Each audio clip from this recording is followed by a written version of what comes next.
Hello and welcome to the players meeting. A highs or not production, I guess, is what we're going to roll with. It is Monday, March the 9th, 2026. We're going to talk some disc golf. Can't wait. Let me bring in my guest, a new face to the pod, Mr. Couey. What's up, dude? Not much, man. Just sitting in the hotel room in Manhattan right now. Just having the time of my life. I've been in Western Kansas, Central Kansas all day, going to a gas station. So, and this is where I landed for the night. Oh, wow. So how far west did you go?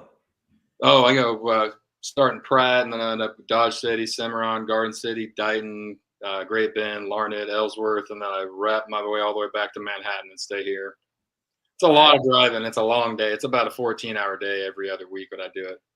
So, wow, man. And then you stay in Manhattan and then get up and come home or go? Oh, no, I get up and I go to Manhattan, and I got to go to Abilene, and then back to Salina, and then down to McPherson, Newton, and then I come back home. You usually be back by about 1 or 2 o'clock, something like that. Wow.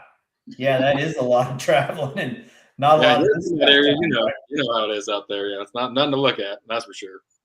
Man, that's brutal. I didn't realize your route, I guess, went that far. Holy Toledo. I could tell you more about the weather the other week some other time. We won't get into that right now. Is it worse, is it? What's that? Is the other week worse? No, it's better, but it's just I go to like Kansas City and just the other opposite side of the state, and then it's more compacted and like kind of closer together, so not nearly as much driving, just more stores in one day. Still a pretty long day, but heck yeah. Well, are you excited for disc golf this weekend? Yes, I'm very excited. This course looks great. I don't know. I'm interested to see what you have to say about it, but yeah, from what I've seen from the caddy book and then the pictures comparatively to UDisc, I know like it's going to be different, way different course, but it looks fun. It looks like it's really challenging, and I would not have very much fun playing it. Yeah, it's bananas. So, all right, well, let's get it started here. We had some other disc golf going on this last weekend. The Go Throw tournament was taking place at Cactus Rock. I don't know about you, but I had zero idea this thing was going on until it popped up on my YouTube last night and offer. And I watched a little bit of it. And did you know it was happening? No, I didn't. I'm usually pretty locked in on all that kind of stuff too. And I didn't even know about it till I want to say like this morning, or maybe it was late last night when I saw like that Sullivan Tipton apparently had won, or I think he was the one that ended up winning. Yeah, I think so. It wasn't very good communication as far as when it was going to be or anything or where at. Yeah, it's hard to find their events too, unless you search for the exact name on UDisc to find them. But yeah, after the long day at the tournament, I finally sat down and turned this on, and Luke and Tall Paul put me to sleep in 2 holes. So they can do that. Yeah, they can do that. So yeah, I'll probably try at some point this week to watch. I did watch a little bit of it today, like during my playing time. I kind of put it on fast mode just to see what it looked like. And that course is hairy, man. A lot of up and down and big shots in the woods. And so elevation changes. I'm going to watch that at some point because I have been very interested in seeing what that course looks like. I've seen pictures, but I haven't really seen any videos or flyovers or anything like that. So, and I don't know if that's Alabama as a whole or if that's kind of like, the throw down the mountain where it's just like this one freaky place. But I don't know about the elevation. I know that Alabama has a ton of trees. So I think it's like I don't remember, me and my buddies were just talking about it a few weeks ago. It's like it's in the top 10 for most forested land or whatever, or like state rather, and it's in the top 10. So it's a lot of trees, but pretty.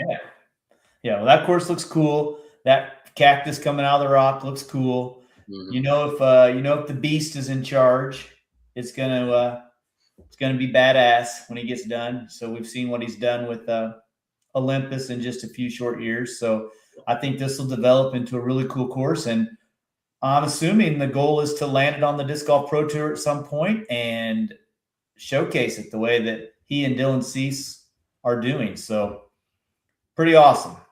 Yeah, for sure. And there's lots of other disc golf going on as well. I don't know if you checked out any of this, but I looked at some scores, but yeah, I didn't really. Yeah.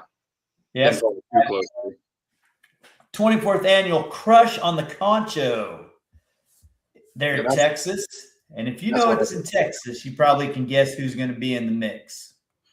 Yeah. Freddie Meza outlasted GT Hancock, got him by a single throw. Nice. Okay, and then we had the City of Mobile Championships. And this was Evan Scott winning the men's side. That's the skinny one of the three that we can never remember which one is which. Mm-hmm. And on the ladies' side, Cadence got a win. Okay. So, she from there? Say what? She from Alabama? I think you're right. I think she is. So, hey, maybe, good for her. Yeah. I'm hoping that will help her build some confidence moving forward because I don't even know if I saw her name last weekend. She was pretty far down. Yeah, she's good. She's just really young. How didn't Kyle play in that one? Isn't that the one he said he was going to? Kyle, what? Oh yeah, Kyle did go. Let's see how he did. I didn't know if he ended up going. I figured that was a pretty strong field. Yeah, I saw a picture of him and Clemonade together. Nice. Okay. Where did our boy finish? I actually don't know if I looked at that one. I don't know what that field was, but I know that's always one that gets pretty good amount of touring pros that go through there. He finished T37 and was 7 out of the cash. Robert Burridge scooped up the last cash with Cameron Colglazer and Gabe Hastings. And yeah, Evan Scott won over Paul Kranz and Bradley Williams. So you're right. It was a really good field, actually. You know, that's kind of a cool thing going on with the way the schedule's set up. It's like there's an off week each built in between here. And I'm wondering if we'll see these guys at a lot of these A tiers. So yeah, hopefully it seems like they do that. Time to time every throughout the year, depending on especially more well-known ones. We've said some names, but we haven't said any superstars yet. You know, those guys are all amazing disc golfers. Freddie and GT and Evan Scott and those guys are all great, but they're not the guys we're going to see this weekend. Right. Did you see that? Did you see that Eagle was in he was playing another tournament down there? That's right. Eagle played another weekend to throw down the mountain. And do you know who he tied? Kevin Kaiser is one of the only people I know who was even playing. I don't know. No, I have no Kevin Kaiser was in Newton. I think you're thinking we're not Kevin Kaiser. I'm sorry. Yeah. Kevin whatever the third. Kiefer. Kiefer, that's what I'm sorry. That's what I meant. Nope. He tied Joel frickin' Freeman. I did hear his name. Yeah, that's right. Yeah, so Eagle had the hot round and ended up tying Joel Freeman. And from what I understand, lightning delays made it run too late, and they had to do a putt off for the win. Oh, no. Which, that might be kind of interesting if there's still people hanging around and making some noise. How does that work? Was that a non-sanctioned event? Oh, no, it was an A tier. Oh, okay. Then so I think you can do it in any disc golf way you want, as far as I know. I mean, we'd have to look for the well, it's like a playoff, I'm assuming. So that's why I'm assuming. So that's a good job for the chat. Somebody find what the official rule is in a playoff. If you can do it in a putt-off, apparently you can, or they wouldn't have. Yeah, where's Ed? Ed knows stuff like that. He's always finding little tidbits like that. I don't know if he's listening. Ed might have got left at Disc South. He went down there to Disc South, and he sent some pictures, and looked like he was having a heck of a time. I wish I'd have been planning ahead and maybe thought about going to that. That would be pretty fun to go just to a gigantic get together of nerds like us. So it'd be really cool. Yeah. I mean, it's similar to like a block party sort of thing and dynamic, at an Emporia rather. Way bigger though. Way bigger. Yeah. A lot way bigger. Yeah. With lots of industry leaders and people in there. So yeah, I think it'd be amazing. So we're almost there. We're almost to where we want to be. But there was some more news dropped this week. I don't know if you saw this. The Barbasol boys picking up the Open at Austin. Any thoughts on that? I saw that today, I heard that today. I listened to a podcast this morning with John Houck on it just to get more perspective on this new course. and they mentioned that. That's really cool, honestly. I was waiting for that. Like, it's been nice to see, like, what is it, LL Bean that sponsored Worlds a few years back, and like Powerball, and obviously, this one now. Well, Barbasol's been around for a few years too, with Tour Championship. But it's nice to see, like, bigger companies actually putting their name, like, it's actually the Barbasol Open at Austin? Yeah, that's cool. I mean, it's corporate sponsorship or whatever, but that's what they want. That's what you need for more money. That's golf, the Waste Connections Open or whatever in Arizona for golf. It's like nobody thinks about it being just having a dumb name. It's a great event, though. So I think that's pretty cool. I think this is about the 4th or 5th year maybe that Barbasol's been part of the Disc Golf Pro Tour. They did do the grand finale there for a few years, and they must be getting some bang for their buck if they're continuing to come back. And now I can't imagine it's cheap to be the title sponsor of a tournament. Probably not. No, I wouldn't think so. I mean, they're obviously getting some back.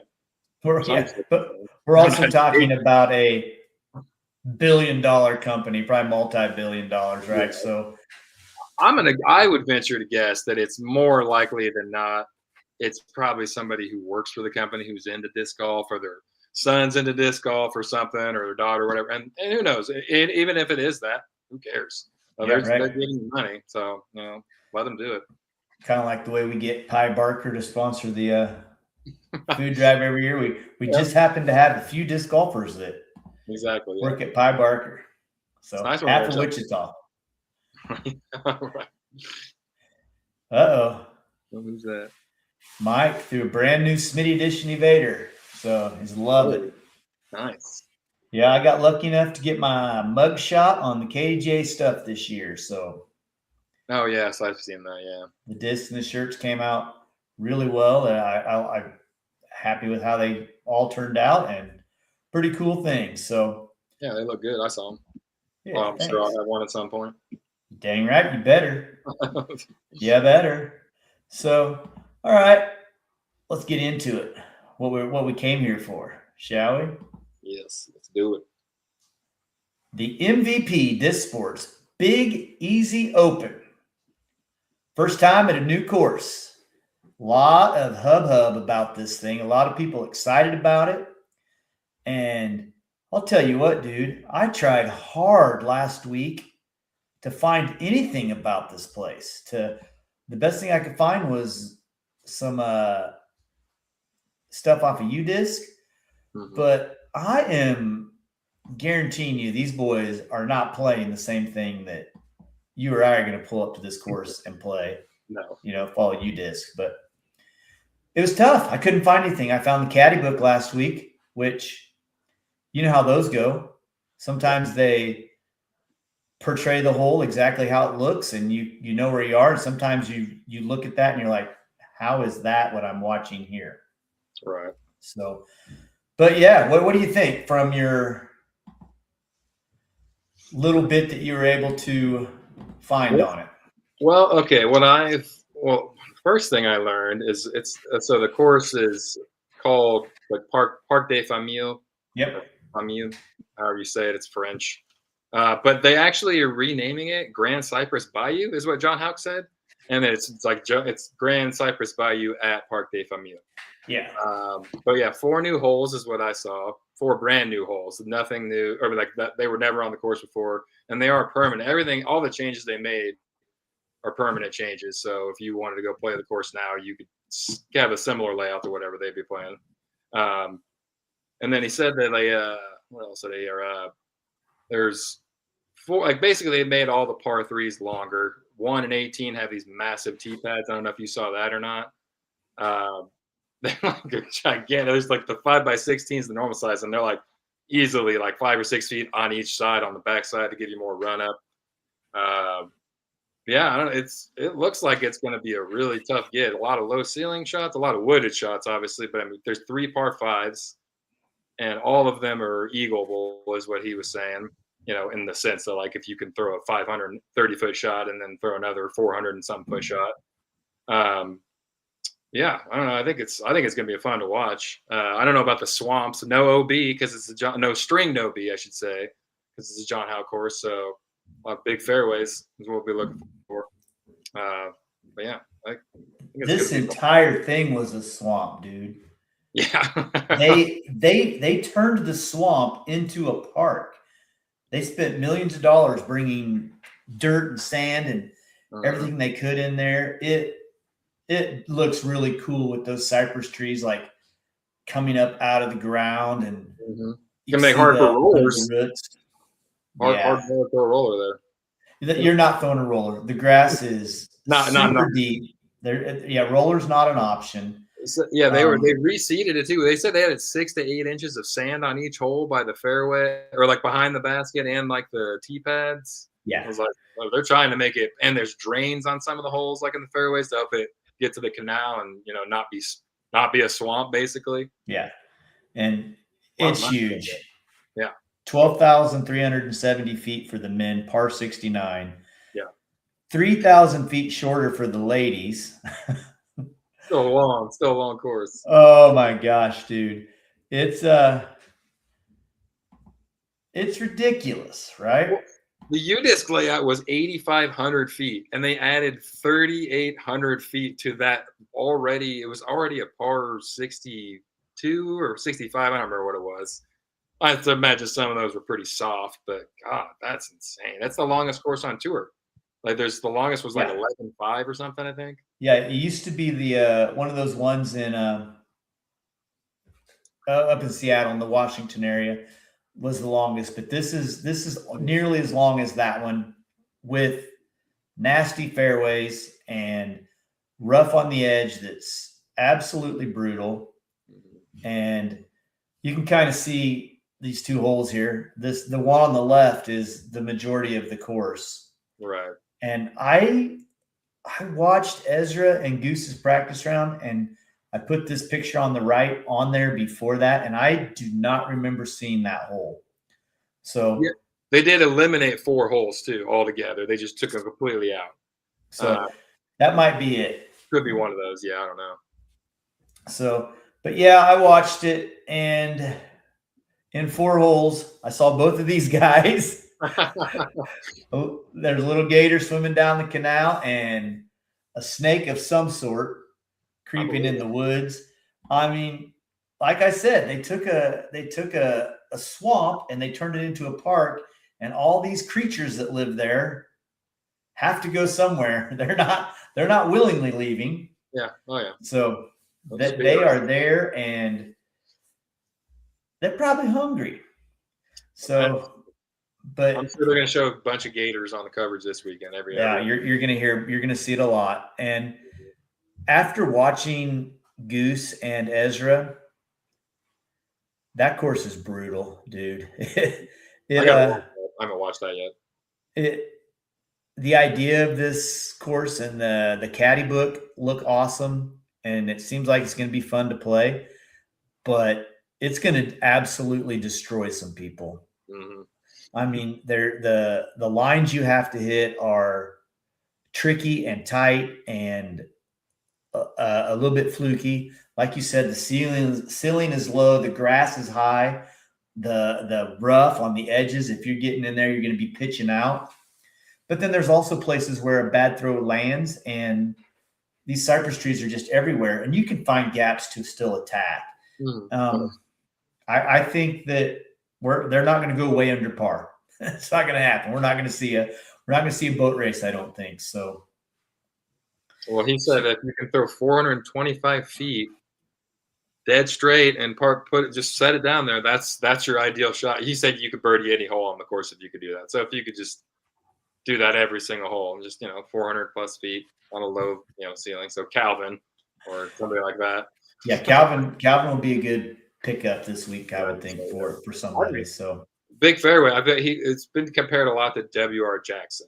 That's what kind of like a swampy version of that. I don't know for sure. I'm not super familiar with that course. I watched Champions Cup, but I know it changed a lot over the years before it ended up being taken off. So. Yeah, this will be fun to watch, see how it plays out. It'll be more fun next week to kind of hear the reaction of people, because it is hard. It's hard, man. Ezra and Goose were struggling to find a way to attack lines. But they also found some cheater lines where they were going up over John Houck's 425 straight shot and throwing it 550 over everything. So it should come to a good finish. And if it's close, oh boy, hole 18 is a mother bear, buddy. Mother bear. So I'm looking forward to seeing that. Yeah, I've heard but brutal. The practice round is really long. Like the one on Ezra's channel is almost an hour, and I think Goose's was 45 minutes to 50 minutes. So really long, but yeah, fun to watch. Just nice. If you can stomach hearing Goose say, "This is what disc golf should be." No, dummy. Not everybody can spend $1 million, right? And they want to take out this tree and that tree and whatever tree. But yeah. Anywho, it's gonna be fun, man. I can't wait. Make a sleeper pick. Who you think? Who are you gonna take to win the whole thing? Who you like? Well, if I'm actually picking a winner, I think Isaac Robinson has a really good chance at a course like this. I think he has a chance at any course, really. But I mean, I think this specifically fits a lot of his strengths. And as far as like a sleeper pick, I think a guy from Louisiana, Silas Schultz, is a good a guy who's a 10-25, 10-30 rated player who could make some noise. He does really well on a lot of wooded courses. So I don't know. I think being comfortable, close to where you live too could help, obviously. But I mean, getting away from all, Macbeth and Ricky and all those guys, obviously, I think he's a guy who might make some noise. He could also fall apart and do nothing. You'll see. I think that I like your Isaac Robinson pick a lot because I think that a lot of bad things are going to happen to good shots, and somebody who gets emotional is going to pay the price. And, I think Ezra Robinson might be a good pick as well, but that guy gets pretty angry and pretty upset, and this course is going to piss them off. They're going to be mad. So I love the Isaac pick. Of course, I always love Gannon as a pick to win anything. And if I'm going to make a sleeper pick, I think it's time for the Bird to come back and do some stuff. I've always been an Eagle guy, and he can throw it as far as anybody and both spins, and might be a good pick. So hopefully, oh boy, got Ricky going back to back. Okay, and that's possible. It is possible, and Rick's always a good pick. Yeah. But I just don't. Maybe I think the winner's going to have to make a lot of long outside the circle putts, and Rick is one that can do that, and obviously Gannon. Then he's going to wear out the face mask for Knopf for sure. So, all right, well, all these guys are throwing out their picks. Let's take a little peek at who's still alive in our Survivor League. I know one guy who's not. Forgot that was even a thing. Might as well quit it, right? So here's last week's results. These guys need to I'm sure Jordan will be sending out the form here in the next couple of days. He better. He's going to run out of time. So that you'll have to get your pick in by the time these dudes tee off. So I got to say this. Sorry to interrupt you. I went against my own advice. This is for anybody. If you're like the next Survivor pool, just pick a Gannon first. Like always pick a Gannon first. No matter what you do, just because Anthony Barella won Supreme Fight Open 2 years ago and then finished second last year, doesn't mean he's going to be in the top 15. So just pick Gannon first. Oh, God. So stupid. But shooting himself in the foot. Is Anthony a bad pick, though? Well, no, of course not. But, God, there's just – Gannon is like pretty much never a bad pick. He doesn't ever finish out of top 15, it seems like. Yeah, it's you're right. Frustrated myself with my own decisions. And only 3 people took Gannon last week. And they didn't take him the week before?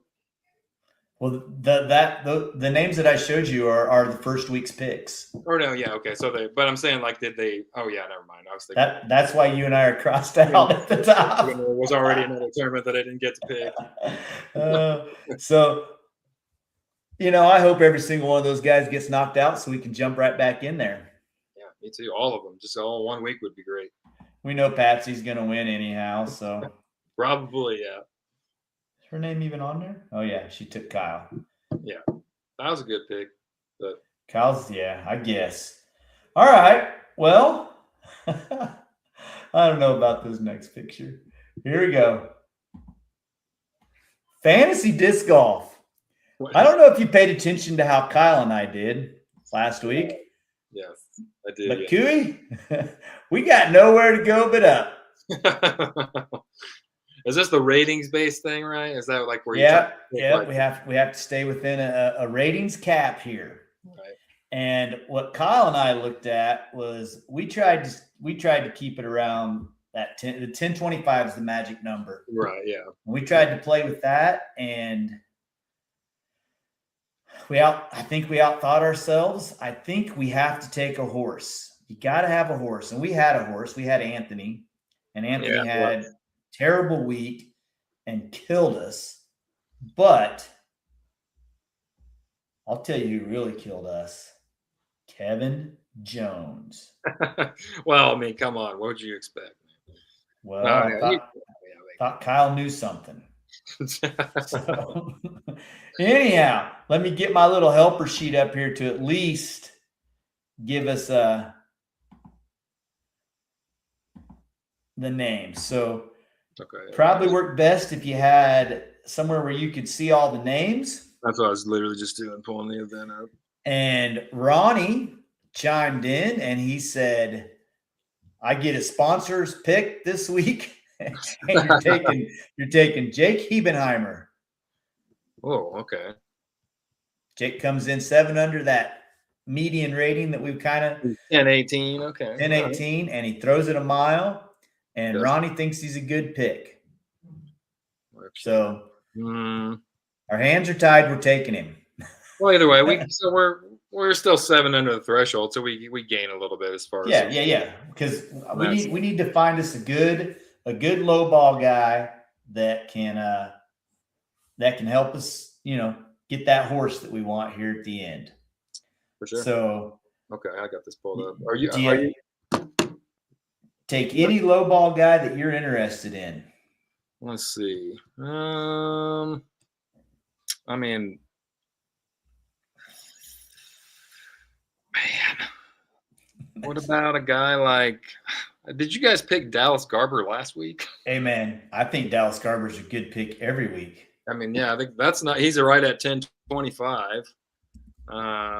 If you want to go exactly 1025. Yeah. So, hey, if you want to take him again, I'm down to take him. I mean, that's not a bad one, I think. Yeah, he's all right. I don't know much about him, but he's right in that. He fits in there at least. Let's take him. Do you want to go somewhere lower than that now? Nope. I'm okay with that. I think he's a steal. Okay. In fact, I think we could do a lot worse. I had one that I was interested in. Who the heck was it? Should have written it down. Yeah. Let me peek here. I get worried about these guys I don't know very well, like Jaden Rye is another. Harry Chase is another one. I think that's the key. We have to find one of those guys that's going to come in and really help us. Right. Yeah, it makes it tough. You played with Lucas Carmichael. Oh, he was terrible last week. I'm not taking him. That's fair. Well, we got Freddie Meza right there. Oh, is he playing it? He's playing it. Oh, he is. Nice. Yeah, he's down there. I don't hate that. You want to try it? I mean, yeah. He's probably more of like a – yeah, I mean, that's not a bad thing. As far as the guys running around there, I don't really see anybody else. He's a 10-13. That gives us some spending money. Yeah, you can go a little higher then. Yeah. Okay. All right. So we got. All right. So we got Jake, Dallas, Freddie. We need 3 more. So we're looking at like 3-10. I mean, either unless you want to go with somebody a little higher, 10-30 guys essentially. Yep. We're looking Yep. at. I think that would be a good pick. And the one that I think might be a good pick, I think he was right at 1030, is 1030. How about Zach Nash? Yeah, I like that. Yeah, he can throw it a mile. And Yeah. seems like you need distance on the score. It's just a matter of if you can. You need controlled throw a good distance. line. Yeah, right. Sure. And then he can pop it out there pretty good. Oh yeah. Yeah. Definitely. Okay, so let's see. Make sure he's 1030. I think he was. Yeah, Zach Nash 1030. So let's take him. Exactly 1030. Yeah. Then you got. All right, so we still got a 1032. You know, Ezra Aderhold's 1032. I don't know if I like him at this course. Okay, all right, we'll stay off of him then. We'll stay off. The reason I like him is because he's a good circle 2 putter and he can yeah, that's throw true. the disc well both spins. What about Luke Taylor? He's a little higher, 1034. I don't know if this course suits his. He did get new shirts. They're a little bigger this year. Nice. He always had those really tight shirts last year. Oh, he did, yeah. So, we can take Luke Taylor if we want. The thing that kills you on this is the scoring. Right. Like if you get a dude who's going to take some double and triple bogeys, right. You're going to like a quad bogey loses you 12 points. Right. Yeah. You got to stay away from people who blow up. Oh boy. Knopper's throwing out Matty O. Where is he at? Yeah. What's his rating right now? He always seems to be like around 1035 or higher. He is 1033. Ooh, yeah, to him. I don't mind that. He's probably one of the few people who's somewhat familiar with at least the like the way the course is. I mean, like just the way it plays with the cypress trees and all that. He maybe familiar with the terrain. That's what I was trying to say. And he's probably not scared of alligators. Probably not. Yeah, I imagine he's ran into quite a few of them over the years. Yeah. All right. So we've got 1031 or less to play with. You got Casey White, Silas Schultz, Austin Turner, Bradley Williams, and Paul Ulibarri all at 1031. There's your Silas Schultz that you said originally. Yeah, I could really good or really dumb. If we pick you want to do it? Well, unless there's somebody, I don't hate Austin Turner, but I don't know if this is a very lefty-friendly course or like a more flicker-friendly course.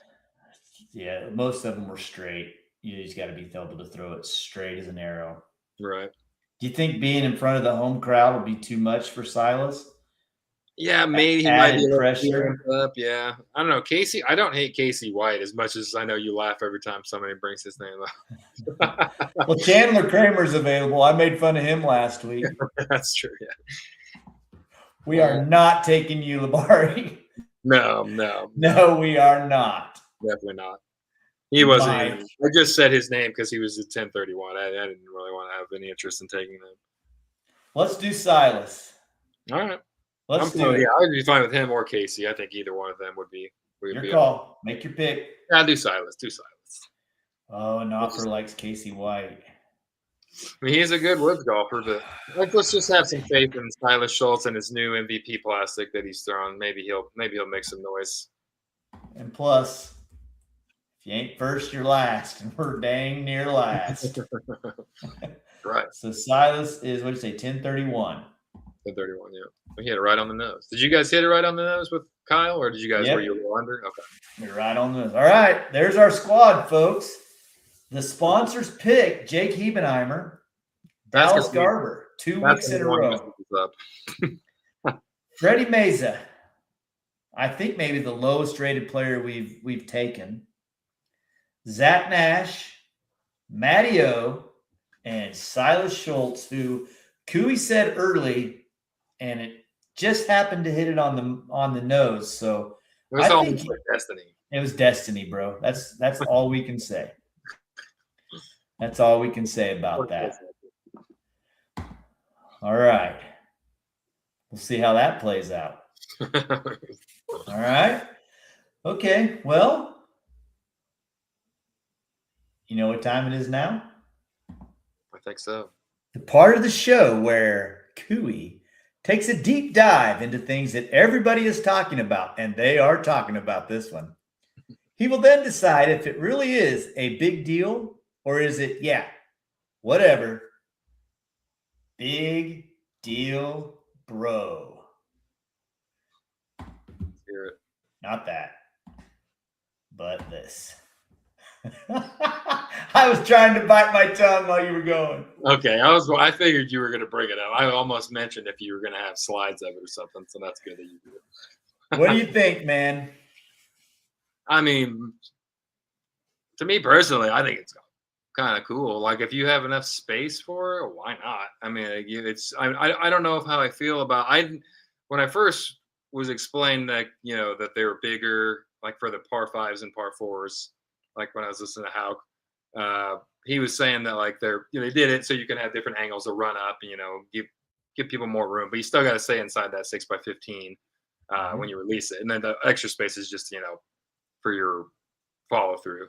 But I mean, for me personally, I say big deal, bro, as far as like, people being upset about it. Cause I've read some people just thinking they look obnoxious, and there's like apparently lines on Those them. lines like, are on there. Yeah. Yeah. I didn't realize that until earlier when I was listening to Grip Lock, which I don't know why I did that. I like but yeah, guys. I don't know.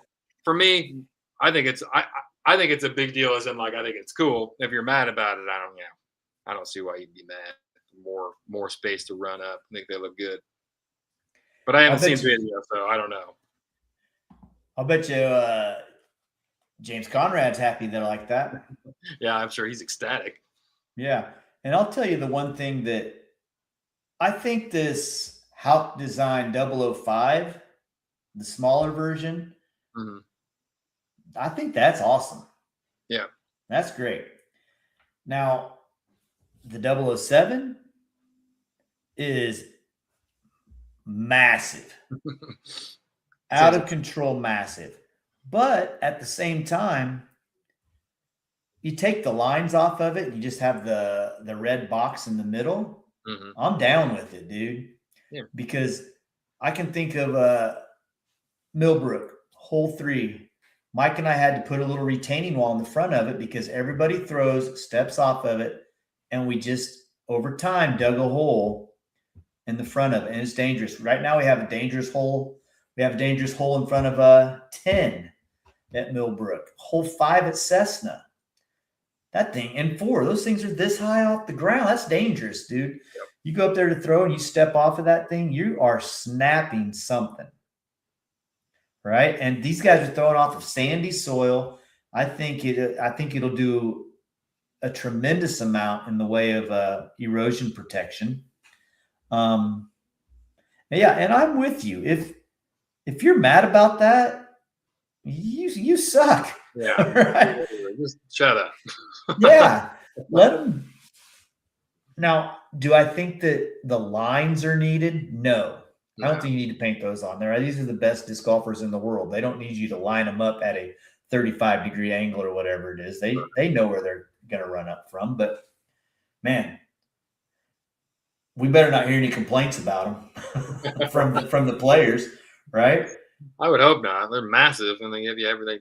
Good for player safety. And yeah, the big part of it was erosion too. Especially, I'm assuming for that course is probably a pretty big deal being built on a swamp.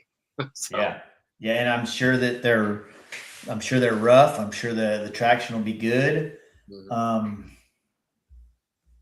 don't hate it. I do not hate it one bit. I'm never going to complain about a big tee pad. Every time when they repoured the Waterworks ones in Kansas City like a year ago or 2 years ago, it's amazing. It was awesome. All for it. Yep. Are they're not marked in the middle though? You can throw from the edge at Waterworks or not? No, they're just bigger. There's just like I think instead of a 6x15, they're probably like, I don't know. They're good. Maybe they are 6 feet across, but they seem like they're longer. I don't know. They're just bigger than like the standard Millbrook or like Oak Park ones, like just slightly wider, slightly longer.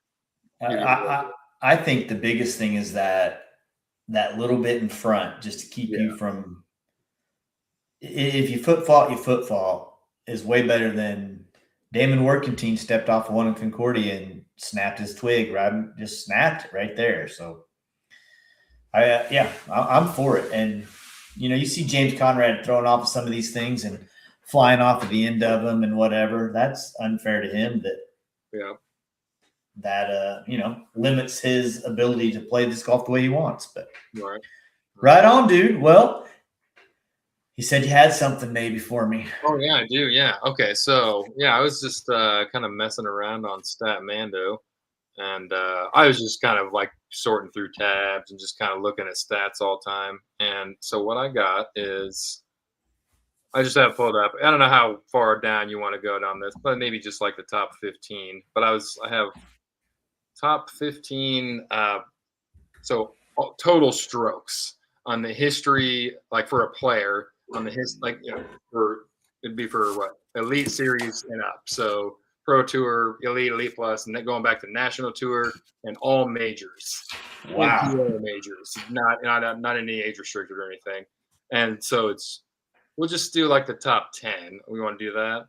Was this like the total number of throws they've made? Total number of throws that they have made, total strokes that they have accumulated, not even throws, because it's going to take into penalties and whatever.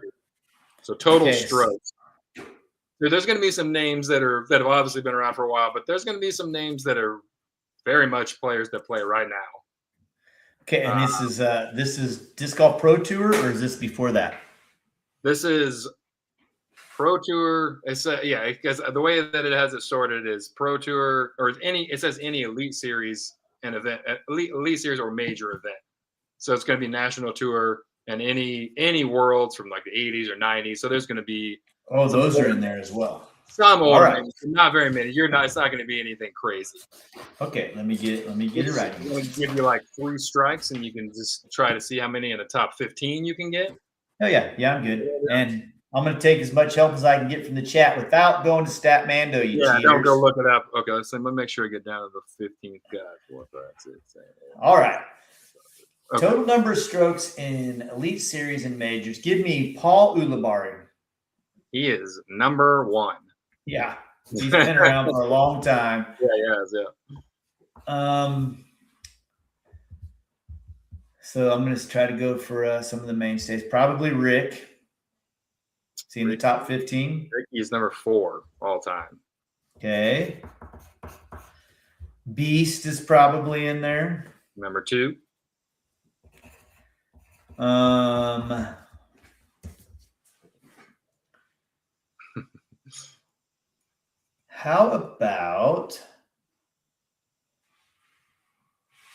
about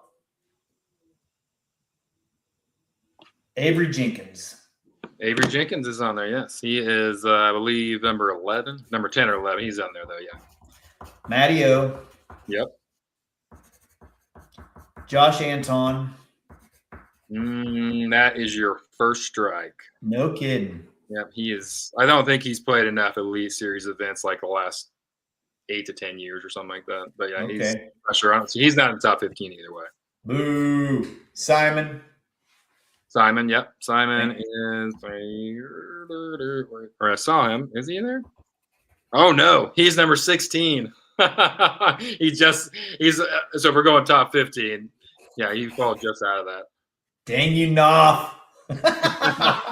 Here, I'll give you some. No, I don't need to hint yet. I got one more strike. All right, one more strike. I'll go. Okay, we'll do one more strike, and then I can give you some hints after that. Yeah. Fair enough. All right.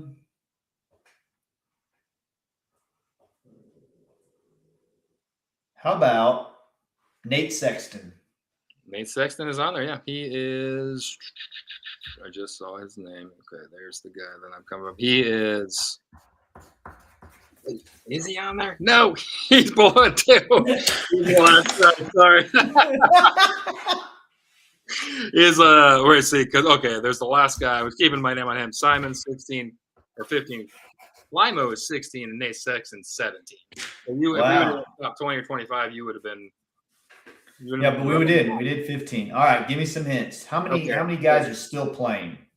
Oh, let's see. We got 1, 2, 3, 4, 5. He doesn't play. 5 current players that are on tour right now, and they play pretty much every event. I can give you some. What? Big Germ is on there. Yes, yeah. He's number 6 actually. Here we go. There's a clue. One of them has won. I think he's only won 1 major, and it was a while ago. But he's been around a long time, and he's still on tour. And he won a major. Oh, Barsby. Yes, he is. That's not who I was talking about, but yes, he is. He was also on the list. He's one of the. Yeah, he's one of the 5. I think he's number 9. 1, 2, 3, 4, 5, 6. Yeah, he's 9. He's 8. Another major winner, huh? Current, and he still plays. And I can't give you much because it'd be very easy. Okay, I'll say this: at one point, he was considered one of the best players in the world, if not the best player in the world. The Bird? When he won the major, Gannon Bird is on the list, I believe. I didn't say Gannon Bird. I said the Bird. Okay, well, you said who? The Bird, Eagle. Oh no, Eagle's not on. No, not been around long enough. Won a major. Was thought of being as the best. Yeah, man, come on, you know this. He won. A major. Who? Nate Doss? Nate Doss is there, but that's not what I'm talking about. That's not the one? He's another one. He's number 9. Or number 8. He's number 10. I don't know what he is. He's in the top 15 either way. So I can't believe we're not getting this. Was possibly the best, won a major. I would say he was definitely considered the best player in the world at one point. Like I've heard you say it at some point with it, and he's Dave Feldberg. No, not him, but he is number 5. He's on the list. Yes. But you're missing the number 3 guy. This is the guy I'm trying to give you the hint for. And when you think of it, how did I not think about that? Okay, major winner. Still plays. Still actively plays on the Pro Tour. And I mean, he's probably not going to stop playing when he turns 40, I wouldn't imagine. So he's old. He's just that's just what he does. He's an old guy. He's done his whole life. He's an old guy. We already said Macbeth. Somebody wants me to yell out. He's Macbeth. old, but he's not that old. He just started at a young age. Kale. Somebody wants Kale. No, not Kale. Kale's not in the top 15. Yeah, Kale hasn't won a major in PO either. No, yeah, he didn't know. He didn't have a major at all, I don't think. Can you tell me what major? I can, but you're going to get it right. Okay, don't tell me then. It's not like the Aussie Open or Japan Open or something like that. I'll put it that way. It's one that you want to win. And then there's also, I'll give you another hint for another guy. There's disc golf commentator that you have not named yet. That's not Nate Doss or Nate Sexton. Now I got to swirl around your head. You don't know what the commentator that's not Doss or Sexton that's on this list.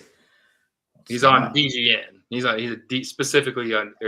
Actually, he might not be anymore. He was at one point though. Got canned, huh? I think he got canned. Actually, yes. Now I'm thinking about it. Philo? Yes. Oh wow! I never would have guessed that. 14. He's 14. He just played a lot of them. No, he's 13. Ooh, and another guy owns a disc golf company. And he doesn't play anymore, but he's played a lot. Oh, Will Shoestrick. Nope. He doesn't own the company technically. He doesn't? He doesn't own Prodigy? No. And that's not my major guy either. Based out of California, if that doesn't tell you who it is. Dave Dunapace or whatever? No. Rico. There you go. He's number 14 on the list. There's no way. Oh, there's 2 guys left, and they both won the same major. One of them's active, one of them's not. Give me the sponsor of the active one. The sponsor? Oh. I don't know if he's sponsored, actually.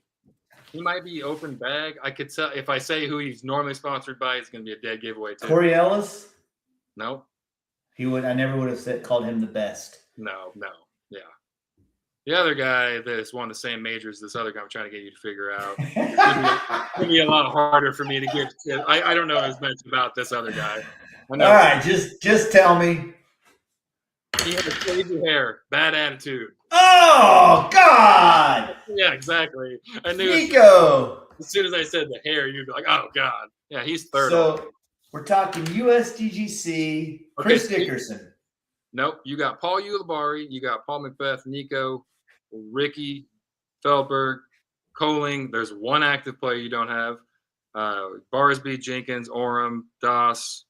Oh, there's 2 players that are active that you don't have. And one of them's won 2 majors.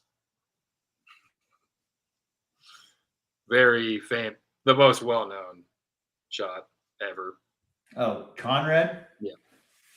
He is right under Philo. And then the other guy he's won the USDGC. I'll just say that. Kyle. One-time winner of the USDGC, not Kyle Klein. Brinster. Yes, there you go. He's 15th all time. Wow. I never one guy, but I don't think you could get. He's from. I can tell you where he's from. There's one more on there. One more, yeah. That I didn't get. That we didn't Florida. say. From Florida. Johnny McRae. Who? Johnny McRae. No, he's currently active. Like he still tours. He's not like as good as he once was, but he's been around for a really long time. End of a guy. Flashy outfits. Oh. Big distance. Double G. Yep. There you go. I think that's everybody. Yeah. You call that flashy outfit. I call that trashy outfit. Well, it's flashy colors. That's all I mean. Hey, dude, that was fun, man. Thanks. Yeah, I like that. That was cool. Yeah. That was a good game. You'd be able to get quite a few of them. Yeah. Well, hopefully Ronnie pauses it, and I'll tell him to. Yeah, you should. Yeah, I'd be interested to pause it. So maybe I'll make a chat thread and put you and him in it, and he'll probably get them all. I got you get quite a few of them. Yeah. Yeah, he's a trivia nerd. I did all right. I did better than I thought I might. Yeah, you did good. I just can't believe you hung up on Nico that long. That's the one I figured. Yeah. I know that's like 17 years ago when he won a major. So. No, I knew that he won USDGC, but I guess I just forgot about it because he's been irrelevant for so long. And I don't think he was there last weekend. Yeah, he might not have been. I don't know. I don't remember. If he was, he didn't play very well. I didn't know. So. But you're right. He'll never do anything other than play disc golf, I don't think. No, yeah. It seems like that's just what he'll do until he dies or can't physically do it for some reason. Yeah, for sure. For sure. That was cool. Well, that was a fun show. Yeah, that was a good time. Covered some good stuff. You got any shout outs? I'm supposed to give you a shout out from Anson. He said that he wanted to give you a shout out for something about a crazy good performance on a bum ass knee or something. Oh, he hit me in the knee. Oh, did he hit you with a disc? Yeah, I haven't been able to walk since Saturday. Oh, I think he might have told me that he hit you. Yeah. Was it at Millbrook? Yeah. Oh, it was at Millbrook. That's right. Okay, yeah, he told me that. I've been limping around like crazy.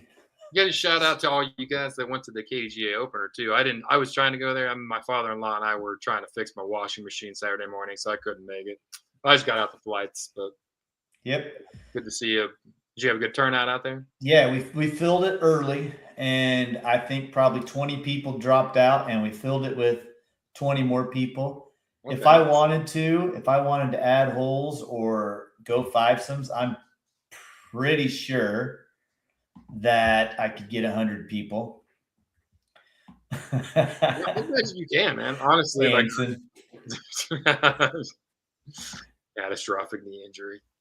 But yeah, the event went really well. The weather was as good as it's ever been for the opener. Started out the first round was great, dude. Very little wind, a little bit chilly, so you still had to wear a sweater or hoodies and whatever. But then the afternoon, all the hoodies and sweats came off. The wind came up. Played a lot tougher along that dang water, that's for sure. Yeah, but the exciting news was Cass Miller from the parks, Harvey County Parks, came out, and he let the cat out of the bag. A secret I've been holding on to for about a year. They have 36 Innova baskets. They're getting new tee pads. They're getting signage. They're getting an updated design. And he said that's what we'll play next year. So they're ready to go. And I'm going to go next week and meet up with Swede. And he's got the design he thinks in his head. And he just wants cuss and discuss a few, little tweaks here and there possibly. So, Sure. there's some holes that I hope are included in the new design. I hope old hole 23, currently 17. I hope that hole never goes away. I love 16. I love 15.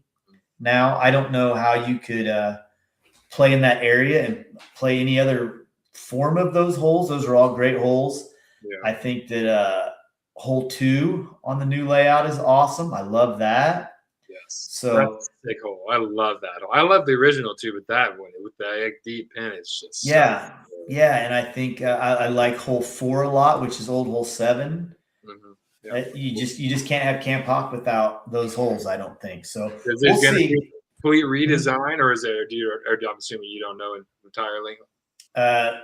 According to Swede, pretty much Cool. Scrap it and start fresh. But 2 baskets per hole, I'm assuming. Is that why it's Yep. Oh, Yeah, and I think 2 tee pads per hole also. But I don't know. I'm not certain on that. But yeah, it's gonna be you're probably right. He looks like he could break a pooper. So we couldn't use the bathroom because it was out of commission from the get-go. I see. Somebody came up and said, yeah, there is water coming out of places there's not supposed to be water. So, but yeah, I got to give a shout out to my Heisernaut crew for being there, helping me out. JD, of course, he didn't even play the event and stayed there all day helping. Ronnie and Craig were there helping. Anson, he first one there, helped me get all the stuff out and get set up for anybody got there. Let's see who else. Danny G, OG Danny G, the original Danny G. George. Yeah, is always helping put stuff up. Yeah, dude, just a bunch of great people helped out and made it as good of an event as it could be. So shout out Craig Winters. Didn't he get a W? Got the dub and MA2. Good job, Craig. On his quest to qualify for the world. So I'm rooting for him. I'm hoping. I don't know how that works. I've never looked into. He'll get in. I figure he'll get in for sure. So nice. Anyhow, all right, dude. Well, we're right at 1 hour. That's where we like to keep it. So we nailed it. Thanks for coming on. If you watched and you liked the show and you had fun, do me a favor. Just like the channel. I don't want 1 million likes, but I don't care about 1 million likes. But I think we do as good of a job as anybody else. We just don't have the bells and whistles. So maybe I'm biased, but I watched the other podcast after this, and I feel like I hear the same things that we say. So yeah, you're right. We're better. Yeah, thank you. Especially this week, right? Oh, absolutely. This week, yeah. All right, dude. All right, everybody. Peace out. Yeah, man. Thanks, man. Have a good one. They all gone.